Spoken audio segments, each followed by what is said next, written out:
নামরুদ বাদশার আদালতে যে কোনো মানুষ আসলেই সর্বপ্রথম নামরুদ বাদশাকে সিজদা করতে,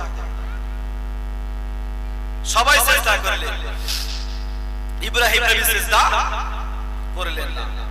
তো নামরুদ বাদশা বলে, ইব্রাহিম সিজদা করলেন না কেন? এই ইব্রাহিম, তুমি জানো না আমার রাজ দরবারের একটা নিয়ম আছে?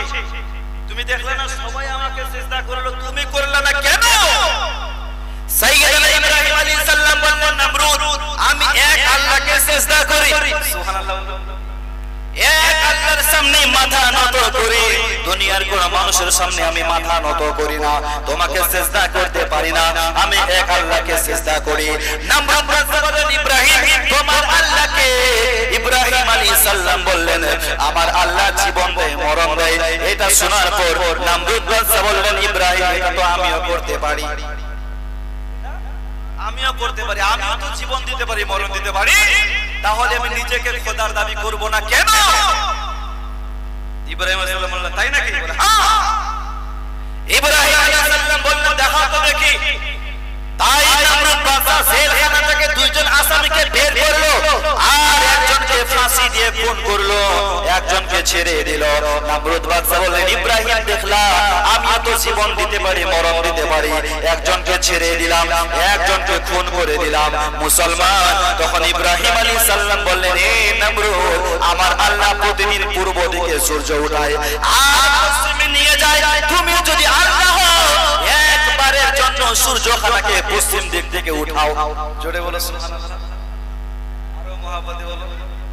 আচ্ছা ঠিক আছে, তুমি জীবন দাও, মরণ দাও, নালায়েক জেলখানা থেকে দুইজনকে বের করে একজনকে খুন করলে, একজনকে ছেড়ে দিলা, আমার আল্লাহ প্রতিদিন পূর্ব দিকে উঠায় পশ্চিমে নিয়ে যায়। তুমি যেহেতু খোদার দাবি করো, খোদা তো সব করতে পারে, পারে কি পারে না? কেউ যেটা পারে না সেটা পারে কে? কেউ যেটা দেয় না সেটা দেয় কে? আবার কেউ যেটা শুনে না সেটা শুনে কে ভাই? এ হামো বলে আল্লাহ। বলছেন তুমি খোদার দাবি করো, খোদা তো সব করতে পারে, তুমি শুধু একবারের জন্য সূর্যটাকে পশ্চিম দিক থেকে উঠাও আর পূর্বে নিয়ে যাও। এটা নামরুদ কেন কাউরে পক্ষে সম্ভব নয়। তবে আমাদের নবী পুনরায় পশ্চিম দিক থেকে সূর্য উঠিয়েছে। সুবহানাল্লাহ বলো। আমাদের নবী পুনরায় পশ্চিম দিক থেকে সূর্য উঠিয়েছে কখন? যখন হযরতে মাওলানা আলীর আসরের নামাজ কাজা হয়ে যায়। কখন ভাই? ওটা ওটা ওটা ওটা ওটাকে বন্ধ করো, এটার আওয়াজ ঠিক রাখো, এটার আওয়াজ ঠিক রাখো, ওটা বন্ধ করে রাখো, ওখানে বলতে বলতে জোরে বলো সুবহানাল্লাহ। আর একটু ভলিউমটা বাড়াও, আমার ভলিউমটা বাড়াও, জোরে বলো ইয়া রাসূলুল্লাহ, আরো মহব্বতে বলুন ইয়া রাসূলুল্লাহ। আমার নবী পশ্চিম দিক থেকে সূর্য উঠিয়েছে কখন? যখন হযরতে মাওলানা আলী আসরের নামাজ কাজা হয়ে যায়। হুজুর নামাজ পড়তে পারি নাই, ইয়া রাসূলুল্লাহ নামাজ ছুটে গেছে। তো নবী বলেছিলেন, এ আলী তুমি আসরের নামাজ পড়বা? হুজুর সূর্য তো ডুবে গেছে। এ আলী পড়বা? হুজুর সূর্য তো ডুবে গেছে। এ আলী পড়বা? হুজুর যদি আসরের নামাজ পায় তাহলে কেন পড়ব না? জোরে বলো সুবহানাল্লাহ। তো নবী আমার সাদা উঙ্গলি দ্বারা ইশারা করেছিল, ডুবে যাওয়া সূর্য ডুবির ইশারাতে পুনরায় ফিরে আসলো। সুবহানাল্লাহ বলুন। कि वो नमाज़े अली हो गई जब कजा तो हुक्म आका कि सूरज ये कहने लगा। सुभान अल्लाह सुभान अल्लाह। वो नमाज़े अली हो गई जब कजा तो हुक्म आका कि सूरज ये कहने लगा। हुक्म आका कि सूरज तुम नमाज तो फिकर लो अदा। ए अली तुम नमाज तो फिकर लो अदा। लो में फिर आ गया आमने सामने। लो में फिर आ गया आमने सामने। नबी इशारा করতে দেরি, সূর্য আসতে দেরি। আমার নবী পুনরায় পূর্ব দিক থেকে আপনার পশ্চিম দিক থেকে সূর্য উঠিয়েছে।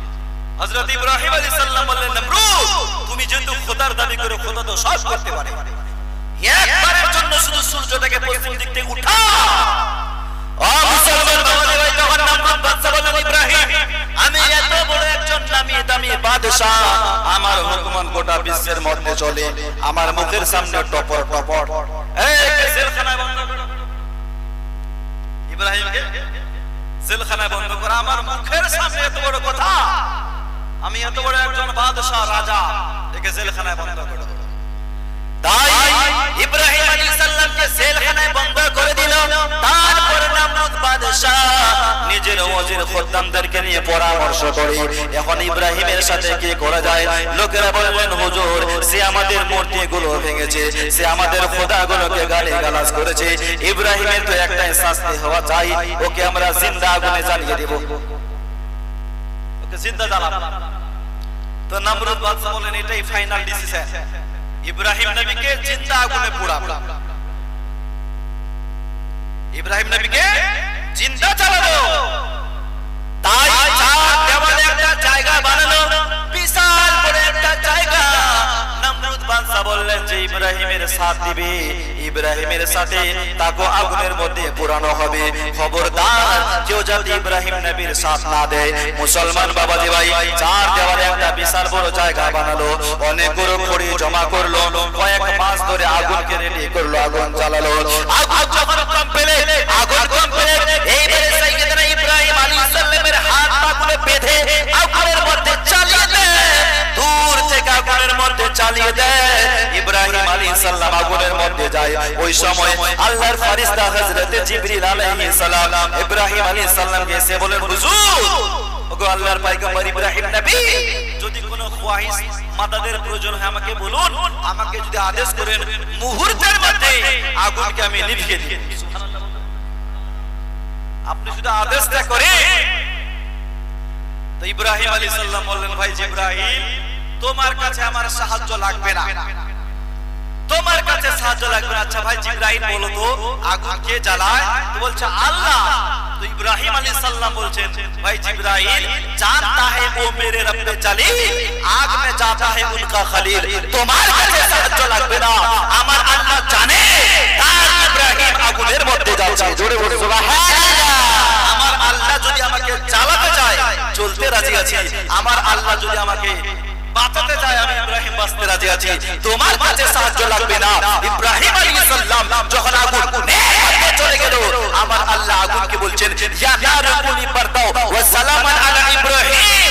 মুসলমান আল্লাহ বলতে নাই, যত আগুন ছিল সমস্ত আগুন ফুল বাগান হয়ে গেছে। সুবহানাল্লাহ, সুবহানাল্লাহ, আরো জোরে বলুন সুবহানাল্লাহ। সমস্ত আগুন ফুল বাগান। আল্লাহ করতে পারে কি পারে না? জোরে বলুন, আল্লাহ করতে পারে কি পারে না? পারে। জোরে বলুন, পারে কি পারে না? পারে। আল্লাহ সব করতে পারে। আমার আল্লাহ সমস্ত আগুনকে ফুল বাগান করে দিয়েছে। বেশ কিছুক্ষণ থাকার পর নমরুদ বাদশা ভাবছেন, এতক্ষণ তো ইব্রাহিম জলে হলে সারখার হয় না, যে আমি আগুন তৈরি করেছি এই আগুনে কি বাঁচতে পারে? এতক্ষণ সে জলে হলে সারখার, একটু ছাদে গিয়ে দেখি। নমরুদ বাদশা ছাদে গিয়ে দেখছে, হায় রে, সমস্ত আগুন তো ফুল বাগান হয়ে গেছে। সুবহানাল্লাহ, সুবহানাল্লাহ। নমরুদের এক বেটি ছিল, নাম হচ্ছে রাগাফা। কি নাম? রাগাফা। ইব্রাহিম নবীর এই রকম মুজিজা দেখে নমরুদের বেটি রাগাফা ইব্রাহিম আলাইহিস সালামের কালেমা পড়ে, কালেমায়ে তৈয়বা লা ইলাহা ইল্লাল্লাহ ইব্রাহিম খলিলুল্লাহ বলে সাথে সাথে আগুনের মধ্যে ঝাঁপ দিয়ে দিয়েছে। মুহাব্বতে বলো সুবহানাল্লাহ। নবীর মুহাব্বতে নমরুদের বেটি আগুনে ঝাঁপ দিয়েছে, তো নমরুদের বেটি রাগাফাকে আগুন পুরাতে, জোরে বলেন, পুরাতে পারে নাই। কি বুঝলাম? যার অন্তরে নবীর প্রেম থাকবে, যার অন্তরে নবীর ভালোবাসা থাকবে, আরে দুনিয়ার আগুন কেন জাহান্নামের আগুন ছুঁইতে পারবে না, পারবে না। কিছু আমাদের মধ্যে নালায়েক আছে যারা আমার নবীকে গালিগালাজ দেয়, এইরকম মুসলমানদের মধ্যে আছে না নাই? আছে না নাই ভাই? দেখবেন ভাদর মাস আসলে যখন যেমন কুকুরগুলো পাগল হয়ে যায়, রবিউল আউয়ালের চাঁদ দেখা দিলে কিছু নামধারী মুসলমান পাগল হয়ে যায়। শবে বরাতের হালুয়া দেখলে ওরা পাগলা হয়ে যায়। হয় কি বুঝে নিবেন, ও ওরা পাগল হয়ে যায় যারা আমার নবী মুস্তাফাকে ভালোবাসে না। এই সমস্ত মানুষ এখন বুঝবে না, মরার পর বুঝতে পারবে আমার নবীর শান কাকে বলে। জোরে বলুন সুবহানাল্লাহ। গরমের সময়ে কোন ছেলে বা কোন মেয়েকে যদি পিপাসা লাগে, বর্তমান সময়ে ছেলে মেয়েরা পানি পান করে না, কি পান করে জানেন? পেপসি করে। কি করে না? পেপসি, ম্যাঙ্গো, মাজা, ফ্রুটি, ডিউ, লিমকা। এতে কিন্তু পিপাসা মিটে না। মিটে? এই মিটে ভাই? পিয়াস লাগলে, পিপাসা লাগলে আমরা কি পান করি? পানি পান করতে হয়। ভুখ যদি লাগে, খিদা যদি লাগে, তাহলে আমরা কি খাই? ভাত না হয় রুটি। আচ্ছা বলুন তো বাপ, আপনাকে পিয়াস লেগেছে, আমার আল্লাহ যদি চায় আমি বান্দার বিনা পানি দ্বারা পিপাসা নিবারণ করব, পারবে কি পারবে না? আপনাকে পিয়াস লেগেছে, আল্লাহ যদি চায় বিনা পানি দ্বারা পিপাসা নিবারণ করাবো, পারবে কি পারবে না? পারবে। হ্যাঁ বলেন পারবে। বিনা পানি দ্বারা যদি আল্লাহ পিপাসা নিবারণ করতে পারে, তাহলে পানির অপর নাম জীবন কেন? বিনা খাবারে আল্লাহ খিদা মেটাতে পারে না? কথা বলেন পারে না? পারে। তাহলে সেই খাদ্যের এত গুরুত্ব কেন? বিনা ঔষধে আল্লাহ অসুখ ভালো করতে পারে না? পারে। তাহলে এত ডাক্তার কেন আর এত কবিরাজ কেন? আল্লাহকে জিজ্ঞাসা করতে হবে, ইয়া মালিক ও মওলা, তুমি বিনা পানিতে পিপাসা নিবারণ করতে পারো কিন্তু করো না, বিনা খাবারে খিদা নিবারণ করতে পারো কিন্তু করো না, বিনা ঔষধে অসুখ ভালো করতে পারো কিন্তু করো না। আমার আল্লাহ দেখে বলছেন, বান্দা তোমার বিনা পানিতে পিপাসা নিবারণ করব না, যাতে পানির গুরুত্বটা বুঝতে পারো। বিনা খাবারে খিদা নিবারণ করব না, যাতে সেই খাদ্যের গুরুত্বটা বুঝতে পারো। বিনা ঔষধে অসুখ ভালো করব না, যাতে সেই ঔষধের গুরুত্বটা বুঝতে পারো। ঠিক এমনই আমার নবী মুস্তাফার শাফাআত ছাড়া, নবীর দোয়া ছাড়া তোমাকে জান্নাত দিব না, যাতে আমার নবী মুস্তাফার গুরুত্বটা বুঝতে পারো। সুবহানাল্লাহ। নবী মুস্তাফার গুরুত্ব কি? মানুষের অ্যাপেন্ডিসাইটিস না হলে অপারেশনের গুরুত্ব বুঝবে না, হাঁটুর উপরে ঝকসা না পড়লে ইনজেকশনের গুরুত্ব বুঝবে না, পা না ভাঙলে পা ভাঙা যন্ত্রণা বুঝবে না, আর হাসরের ময়দানে বিপদে না পড়ার পর্যন্ত নবী মুস্তাফার গুরুত্ব বুঝবে না। ও বিপদে পড়বে তবেই তো বুঝবে নবীর শান কাকে বলে, বিপদে পড়বে তবেই তো বুঝবে নবীর মুহাব্বত কাকে বলে। মুসলমান বাবাজি ভাই বলছিলাম, নামরুদের বেটি রাগাফা মুহাব্বতে ছাপ দিয়েছে, তোর বেটিকেও পুরাতে দুজনেই সহি সালামতে আগুন থেকে বের হয়ে গেল। নমরুদ বাদশা বলেন, ইব্রাহিম কেমন করে বাঁচলা? তো বলছে আমার আল্লাহই বাঁচিয়েছে। সুবহানাল্লাহ। সুবহানাল্লাহ। আল্লাহ যাকে বাঁচায় দুনিয়ার কোন শক্তি তাকে মারতে পারে না, আর আল্লাহ যাকে মারবে দুনিয়ার কোন শক্তি তাকে বাঁচাতে পারবে? কোন ডাক্তার বাঁচাতে পারবে? তো বলছে আমার আল্লাহই বাঁচিয়েছে। ও মুসলমান বাবাজি ভাই, নমরুদ বাদশা বললেন, ও বেটি রাগাফা তুমি কেমন করে বেঁচে গেলা রে মা? তার বেটি রাগাফা বললেন, আব্বা জান এই নবীর কালেমা পড়ে ইসলামে দাখিল হয়ে গেছে। এই নবীর কালেমা পড়ার পর যখন আগুনের মধ্যে ঝাঁপ দিলাম, আমিও দেখি আগুন ফুল বাগান হয়ে গেছে। সুবহানাল্লাহ। এইরকম ভালোবাসা রাখতে হবে। মুসলমান শুধু তাই নয়, বিশ্ব নবীর জামানায় একজন মেয়ে বুরখাতে আবৃত হয়ে সমস্ত শরীরকে পর্দা করে রাস্তা ধরে হাঁটতে হাঁটতে চলে যাচ্ছেন। এমন সময় একটা যুবক ছেলে ওই মেয়েটাকে বললেন, জননী ও জননী বুরখা পরে কই যাও? বলছে, বাবা আমি নবীর জালসা শুনতে যাচ্ছি। সুবহানাল্লাহ। কার জালসা? নবীর জালসা। যিনি বক্তার বক্তা, সেরা বক্তা। আচ্ছা নবীর উপরে কি কোনো বক্তা আছে ভাই? আছে? বলছে বাবা নবীর জালসা শুনতে যাচ্ছি। যুবক সেটা বলছেন, মা নবীকে খুব ভালোবাসো না? বলছে, হ্যাঁ বাবা আমি নবীকে খুব ভালোবাসি। তখন ওই যুবক ছেলে বললেন, জননী ও মা জননী, যদি সত্যিকারে নবীকে ভালোবেসে থাকো, নবীর দোহাই দিয়ে বলছি, নবীর সাদকা দিয়ে বলছি, তোমার একটু চেহারা খানা দেখাও।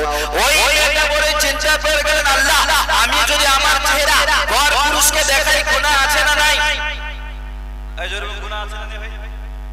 পর পুরুষকে চেহারা দেখালে গুনাহ হবে, কিন্তু আমাদের মা বোনেরা সেটা চিন্তা করে, কাউকে লজ্জা করে না। কোন মানুষকে লজ্জা করে না, শুধু একটু মৌলানাকে দেখে লজ্জা করে। এরা বোঝাতে চায় এরা যত আছে সব দেওয়ার আর ভাসুর, আর মৌলানা সাহেব হচ্ছে শ্বশুর। মৌলানা দেখলে একটু মাথা ঢাকা দেয়, এ মৌলভী সাহেব আসছে একটু ঢাকা দিয়ে দিই। তার মানে কি বলেন তো, আপনারা সব দেওয়ার আর ভাসুর, আর মৌলানা হচ্ছে শ্বশুর। শ্বশুরের স্তরে আসছে একটু মাথায় ঢাকা দিই। পর্দার সহিত চলতে চায় না, বেপরদা হয়ে রাস্তায় ঘোরাফেরা করে, রাস্তায় চললে বোঝাই যায় না ওটা পুরুষ যায় না মহিলা, আপনার পুরুষ যায় না মহিলা যায়। কথা বলেন হয় কি হয় না? প্যান্ট শার্ট পরে রাস্তাঘাটে ঘোরাফেরা করে, পেছন দিকে ভাবলাম হয়তো কোনো চাচা, সামনে গিয়ে মুখটা দেখছে চাচা না ওটা চাচি। চাচি চাচি বুঝাই যায় না, প্যান্ট শার্ট পরে ঘোরাফেরা করেছে। ওরে আগের মতো শান্তি তো বাড়ি এখন পাওয়া যায় না, মানুষ পাল্টে গেছে, পাল্টায়নি জামানা। জামানা ঠিক আছে, মানুষ পাল্টে গেছে, মানুষ পাল্টে গেছে, জামানা ঠিক আছে। আরে চুলগুলো কাটো কাটো, প্যান্ট শার্ট আটো সাটো, সালগালা চোখে টাকা, যেন কোন জমিদার, বুট জুতা পায়ে দিয়ে, কাঁধে একটা ব্যাগ নিয়ে, ঠোঁটে দেয় লিপস্টিক, হাসে শুধু ফিক ফিক। ওদিকে গেল দু চোখ, মনে হলো ভদ্রলোক, কাছে গিয়ে দেখি এ তো পুরুষ মানুষ না, মাশাআল্লাহ দাঁড়ায় আছে মিস জরিনা। কে দাঁড়িয়ে আছে? ওই প্যান্ট শার্ট পরে যাচ্ছে, বুঝাই যায় যেটা পুরুষ না মহিলা। সামনে গিয়ে দেখছি হায় রে, এটা চাচা না, এটা আমাদের গ্রামের জরিনা। কে যাচ্ছে? আমাদের গ্রামে জরিনা। এই হয়ে কিছু অবস্থা, আমাদের মা বোনেরা পর্দার সহিত চলছে ও মুসলমান বাবাজি, আপনাদের মাঝে আমি বলছিলাম ওই মহিলাটাকে যখন বললেন মা যদি সত্যিকারে নবীকে ভালোবেসে থাকো, ওই নবীর দোহাই দিয়ে বলছি জননী তোমার একটু চেহারাখানা দেখতে যাই। ওই মহিলাটা বললেন আল্লাহ, আমি যদি আমার চেহারা কোন পুরুষকে দেখাই আমার তো গুনাহ হবে, আর যদি না দেখাই আমি রাসূলুল্লাহকে ভালোবাসি এটারও মিথ্যা দাবি হবে। সুবহানাল্লাহ। যেহেতু আমাকে নবীর দোহাই দিয়ে বলেছেন কি করি, তাই ওই মহিলাটা নিজের পর্দাখানা উঠে পর পুরুষকে চেহারাখানা দেখে দিল। পুরুষটি বললেন মা বুঝলাম তুমি রাসূলুল্লাহকে বড় ভালোবাসো। ওই মহিলাটা আমার রাসূলুল্লাহর জালসা শোনার জন্য চলে গেলেন। 1 ঘন্টা 2 ঘন্টা জালসা শুনে নাই, মাত্র আধা ঘন্টা জালসা শুনলেন। তারপর বাড়িতে চলে আসলেন। আসার পর নিজের স্বামীকে বললেন স্বামী যান আজ আমি বিশাল বড় একটা গুনাহের কাজ করেছি। তার স্বামী বললেন কি এমন গুনাহের কাজ করেছো বলো না দেখি। মেয়েটা বললেন স্বামী যান আজ আমি রাসূলুল্লাহর জালসা শোনার জন্য যাচ্ছিলাম, রাস্তায় একটা যুবক ছেলে আমাকে বললেন মা নবীকে ভালোবাসো। আমি নবীকে ভালোবাসি, তার প্রমাণটা দেওয়ার জন্য পর পুরুষকে চেহারা দেখিয়েছি। স্বামী গো এটাই হচ্ছে আমার সবচাইতে বড় গুনাহ। সুবহানাল্লাহ, গুনাহ করেছি আমি। তার স্বামী কথাটা শোনার সঙ্গে সঙ্গে ঘরের ভিতরে গেল, আর যাওয়ার পর একখানা কোদাল আর একখানা বেলচা নিয়ে বেরিয়ে আসলো। বাড়ির সামনে বিশাল বড় একটা গর্ত খুঁড়লো। ওই গর্ততে অনেকগুলো খড়ি কাঠ জমা করলো, খড়িতে আগুন জ্বালালো। তারপর নিজের বিবিকে বলছেন বিবি রে ওই যুবক ছেলে তোমাকে বলেছিল রে বিবি যদি সত্যিকারে নবীকে ভালোবাসো তোমার চেহারাখানা দেখাও। এই জন্য পর পুরুষকে চেহারা দেখিয়েছো। ওরে আমার বিবি আমার অর্ধাঙ্গিনী, এখন আমি তোমার সামনে বলছি রে বিবি যদি সত্যিকারে নবীকে ভালোবেসে থাকো এই আগুনের মধ্যে ঝাঁপ দিয়ে তোমাকে প্রমাণটা করতে হবে। সুবহানাল্লাহ, দেখি কতটা ভালোবাসো। যুবক বলেছে পর পুরুষকে চেহারা দেখিয়েছো, এখন তোর স্বামী বলছে কতটা ভালোবাসো নবীকে। এই যে আগুন দেখতে পাও এই আগুনের মধ্যে তোমাকে ঝাঁপ দিয়ে প্রমাণ করতে হবে। যদি সত্যিকারে নবীর প্রেম তোমার অন্তরে থাকে তাহলে তো আগুনের মধ্যে ঝাঁপ দিবে, আর যদি মুখে ভালোবাসো তাহলে তুমি আগুনের মধ্যে ঝাঁপ দিবে। দেখে কতটা নবীকে ভালোবাসো। ওই মহিলাটা শোনার পর চিন্তায় পড়ে গেলেন আল্লাহ এখন আমি কি করি। এখন যদি আগুনের মধ্যে ঝাঁপ না দিই আমার স্বামী আমাকে মিথ্যা মনে করবে, আমার স্বামী আমাকে বিশ্বাস করবে না। রব্বুল আলামিন এখন আমি করি তো করি বাকি গো খোদা। এই জন্য ওই মহিলাটা কি করবেন বাবা, ওই মহিলাটা আল্লাহর উপরে ভরসা করে নবীর প্রেম নবীর ভালোবাসা অন্তরে রেখে কথাটা শোনার সঙ্গে সঙ্গে আগুনের মধ্যে ঝাঁপিয়ে পড়ে গেলে। ঝাঁপ দিয়ে দিয়েছে। সুবহানাল্লাহ বলুন। সুবহানাল্লাহ। আরে মোহাব্বত কাকে বলে, ভালোবাসা কাকে বলে দেখো। দাও দাও করে আগুন জ্বলছে, বিবি দেখি কতটা ভালোবাসো। ওই মেয়েটা নিজের জীবনের দিকে লক্ষ্য করলেন না, নবীর মোহাব্বতে আগুনের মধ্যে ঝাঁপ দিয়ে দিলেন। তার স্বামী যেমনই পেছনে তাকায়, হায় রে আমার স্ত্রী তো আসলে আগুনের মধ্যে ঝাঁপ দিয়ে দিয়েছে, এটা তো আমার মনের কথা ছিল না, আমি তো ভয় দেখানোর জন্য বললাম, আমি তো ভয় দেখানোর জন্য বললাম, আমি তো সত্যিকারে বলি নাই সত্যিকারে এইভাবে আগুনে পড়ে যাবে আমি তো কোনোদিন ভাবতেও পারি নাই। মুসলমান তার স্বামী খুব বাঁচার চেষ্টা করলো কিন্তু বাঁচাতে পারলো না, বিশাল বড় আগুন, তার স্বামী বাঁচাতে পারলো না। ওই দিকে আমার নবীর মাহফিল চলছিলেন, নবীর ওয়াজ চলছিলেন, তাই লোকটা দৌড়াতে দৌড়াতে আমার রাসূলুল্লাহর দরবারে গেল। যাওয়ার পর বললেন, হুজুর ইয়া রাসূলুল্লাহ ইয়া হাবিবাল্লাহ, নবী গো আমি তো জাহান্নামী হয়ে গেলাম। সুবহানাল্লাহ। আমি জাহান্নামী হয়ে গেলাম। রব্বুল আলামিন কোরআনের মধ্যে বলেছেন, একজন মুসলমান অপর মুসলমানকে কতল করলে তার ঠিকানা জাহান্নাম হবে। কোথায়? মুসলমান মুসলমান যদি খুন খারাপ করে ওর ঠিকানা জাহান্নাম হবে। লোকটা বললেন, ইয়া রাসূলুল্লাহ আমি শুধু মুসলমান নয়, একজন মুমিনকে কতল করেছি, আজকে রাসূলের হত্যা করেছি, খুন করেছি, আমি আমার স্বামী আমার স্ত্রীকে খুন করেছি, নবী গো ও নবী আমি তো জাহান্নামী হয়ে গেলাম। বিশ্ব নবী শোনার পর বললেন, এ আমার সাহাবা কি হয়েছে একটু এ টু জেড খুলে বলো, কি কি ঘটেছে একটু এ টু জেড খুলে বলো। লোকটা তাহলে এ টু জেড খুলে বলছেন, হুজুর আমার স্ত্রী আপনার ওয়াজ শোনার জন্য আসছিলেন, রাস্তায় একটা যুবক ছেলে আমার স্ত্রীকে বলেছিল, মা নবীকে ভালোবাসো, যদি সত্যিকারে নবীকে ভালোবাসো তোমার একটা চেহারাখানা দেখাও। এই কারণে আমার স্ত্রী পরপুরুষকে চেহারা দেখেছে, নবী গো এটা শোনার পর আমিও আমার স্ত্রীর পরীক্ষা নিয়েছিলাম, বিবি সত্যিকারে নবীকে ভালোবাসো, তাহলে এই যে আগুন দেখতে পাও আগুনে ঝাঁপ দিয়ে প্রমাণ করো। হুজুর খোদার কসম করে বলি এটা আমার নিয়ত ছিল না, আমি মজা করে বলেছিলাম, সত্যিকারে আগুনে পড়ে যাবে আমি কোনোদিন ভাবতেও পারি নাই। জোরে বলুন সুবহানাল্লাহ। আরে আশিক কাকে বলে, ভালোবাসা কাকে বলে, একটু মহব্বতে বলেন ইয়া রাসূলুল্লাহ, হাত উঠিয়ে বলুন ইয়া রাসূলুল্লাহ, ইয়া রাসূলুল্লাহ। মুসলমান বাবাজি ভাই বলছেন, হুজুর এটা মনের কথা ছিল, আমি মজা করে বলেছিলাম, সত্যি সত্যি আপনার মহব্বতে আগুনে ঝাঁপ দিয়ে দিয়েছি, নবী গো অনেক চেষ্টা করেছি বাঁচাতে পারি না, আমি আমার স্ত্রীকে বাঁচাতে পারি, আমার স্ত্রী হয়তো এতক্ষণ মরে গেছে, হুজুর আমি আমার স্ত্রীকে বাঁচাতে পারি, আমি জাহান্নামে হয়ে গেলাম। আল্লাহর নবী শোনার পর মুচকি হেসে দিলেন। জোরে বলুন, নবী মুচকি হেসে দিলেন, নবী হাসি সাহাবা খুশি। সুবহানাল্লাহ সুবহানাল্লাহ।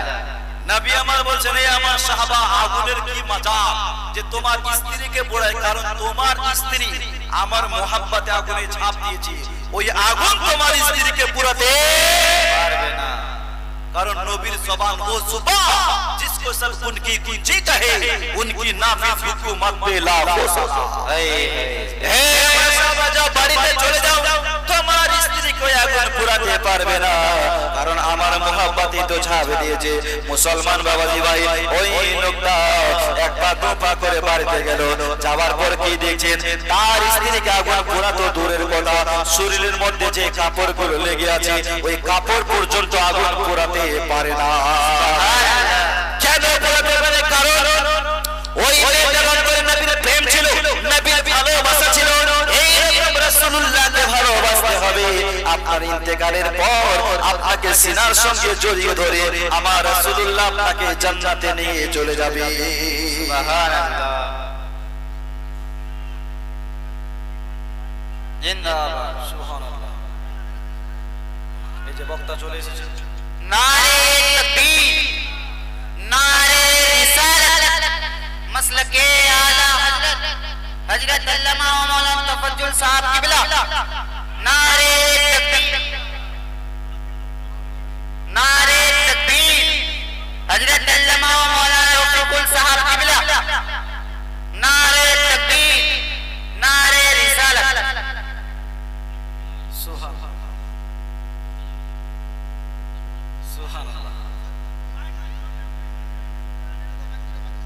আমি চেয়েছি, আমাকে সময় দিয়েছিল 10টা পর্যন্ত, তবে 10টা দিয়েছিল, তবে 40 বাজে আর বক্তাকে নিয়ে চলে এসেছে। আর বক্তাকে বসিয়ে রেখে একটু গেটটা ফাঁকা করে দাও, গেটটাতে গ্যাঞ্জাম করবে না, মেয়ে ছেলেগুলো আসছে ওদিক থেকে, একদম গেটটা ক্লিয়ার রাখবে। সুবহানাল্লাহ। এ ভাই শুনতে রাজি আছেন? শুনতে রাজি আছে? আমাকে সময় দিয়েছিল, তো ওই সময় মতো নিয়েছে। বক্তাকে বসিয়ে রেখে টোকেন একটা বিয়াদব, বুঝলেন? আর একটু 10 মিনিট 15 মিনিট করে নিয়ে আসতে হয়তো পাবলিককে ভালো লাগছে না, এই জন্য তাড়াতাড়ি বক্তা নিয়ে চলে এসেছে, তাই না?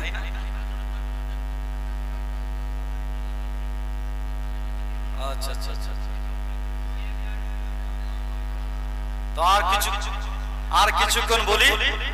তো বলছিলাম, রাসূলুল্লাহর প্রেম যদি অন্তরে থাকে, নবী আপনাকে সিনায় জড়িয়ে ধরে জান্নাতে নিয়ে যাবে। জোরে বলো সুবহানাল্লাহ। আচ্ছা, নবী যদি জড়িয়ে ধরে আপনাকে জান্নাতে নিয়ে যায়, আল্লাহ কি বারণ করবে? এই আল্লাহ কি বারণ করবে? করবে না। উদাহরণস্বরূপ, একজন মাস্টার মশাই স্কুলে গিয়েছেন পরীক্ষা নিতে। 10 মার্কের পরীক্ষা, 15 মিনিটের সময়। কয় মার্ক বললাম? সময় 15 মিনিট। তো যত স্টুডেন্ট ছিল, সমস্ত স্টুডেন্ট একটা একটা করে পরীক্ষা নিয়ে লিখতে আরম্ভ করেছে। আর একটা বোকা ছেলে, আমাদের ভাষায় গোজুয়া ছেলে বলে, কি বলে? গোজুয়া ছেলে, বোকা ছেলে, যে একটু পড়াশোনা কম করতে পারে, ওকে আমরা বোকা ছেলে বলি। সবাই নিয়ে লিখতে আরম্ভ করেছে, আর বোকা ছেলে চুপচাপ টেবিলে বসে আছে। ও পড়াও নেই নাই, লিখতে আরম্ভ করে নাই। মাত্র 3 মিনিট সময় আছে। ওই সময় মাস্টারকে গিয়ে বলছে, স্যার খাতাটা দে। তো মাস্টার বলছে, আরে সময় তো নেই, লিখবি বাকি আর আঁকবি বাকি। তো ছেলেটা বলছে, আমি লিখি না লিখে আপনার বাপের, আমি লিখি না লিখে আপনার বাপের। 3টা মিনিট তো সময় আছে না, খাতাটা দে। যেহেতু 3 মিনিট সময় আছে, খাতা দিতে হবে। খাতা নিয়ে মাত্র ওই ছেলেটা বেঞ্চের মাথায় ঠেকিয়েছে। আবার মাস্টার গিয়ে বলছে, স্যার জমা নেন। সকলের আগে জমা দিয়ে দিন। মাস্টার জানে যে বোকা ছেলে কি লিখবে, ওটাকে রাখলো। বাকি ছেলেদের লেখা শেষ হলো, সবাই জমা করলো। মাস্টারদের একটা নিয়ম আছে, দেখবেন খাতাটাকে এইভাবে ধরে পাল্টি দেয়। কেন? যে আগে জমা করেছে তার খাতা আগে চেক হবে। বোকা ছেলে আগে জমা করেছিল, ওর খাতা আগে পর্চা আগে দেখছে, সামনে কিছু নাই, পেছনে কিছু নেই, সাদা সাইডে রাখলেন। বাকি পর্চাগুলো চেক করছে। 10-এর মধ্যে কাউকে নাম্বার দিচ্ছে 8, কাউকে 8.5, কাউকে 9.5, এইভাবে সবাইকে নাম্বার দিয়ে লাস্টের বেলায় ওই বোকা ছেলের পর্চা আবার হাতে নিয়ে স্যার বলছে, আরে গরম দেখিয়ে তো নিয়ে গিয়েছিলিস, কিছু লিখেছিস? স্যার লিখেছি। কই রে? সামনে কিছু নেই, পিছনে কিছু নেই, কি লিখলি? স্যার ভালো করে দেখেন আমি লিখেছি। আবার দেখছে, কই রে? কিছুই তো না। স্যার ভালো করে দেখেন আমি লিখেছি। মাস্টার বলছেন, বাপ তোর খাতাতে আমি কিছুই দেখতে পাই না। আচ্ছা তুই নিজে বলতো তোর খাতাতে কি লেখা আছে? মাস্টার বলছেন, স্যার আমার খাতার মধ্যে আট করা আছে একটা খুঁটি, একটা রশি, একটা গাই, কিছুটা ঘাস। স্যার দেখেন আমি আট করেছি। মাস্টার বলছেন, বাপ আমি কিছুই দেখতে পাই না। ছেলেটা বলছেন, স্যার শুনুন, খুঁটিতে বাঁধলাম রশি, রশিতে বাঁধলাম গাই, আর ঘাসটা তো মুখের সামনে রাখি নাই, একটুখানি দূরে রেখেছিলাম। এই জন্য গাইটা জোর করে খুঁটি উপরে ঘাসকে স্যার এখান থেকে চলে গেছে। এখানে কি হ্যালো, একটি জরুরি ঘোষণা। একটা ছোট্ট বাচ্চা হয়তো হারিয়ে গেছে, তাকে পাওয়া গেছে হারিপুকুরের দিকে। ছোট্ট বাচ্চা, প্রায় 1.5 বছর বয়স, মেয়ে। কেউ যদি খোঁজাখুঁজি করে,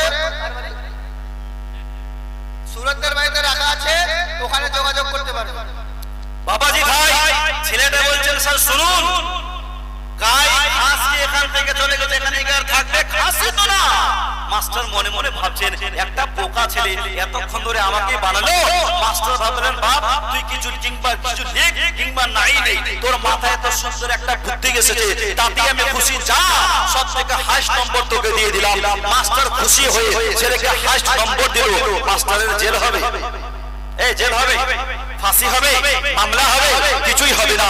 মাস্টার যেমন ছেলের উপরে খুশি হয়ে ছেলেকে হাইস্ট নম্বর দিল, মাস্টারের জেল হলো না, ফাঁসি হলো না, মামলা হলো না। ঠিক তেমনি নবী যদি খুশি হয়ে যায়, নবী যদি রাজি হয়ে যায়, নবী যদি উম্মতকে নিয়ে জান্নাতে নিয়ে যায়, আমার আল্লাহ বারণ করবে না। কারণ খোদা কি রাজা চাহতা है तो आला, খোদা চাহতা है রাজা।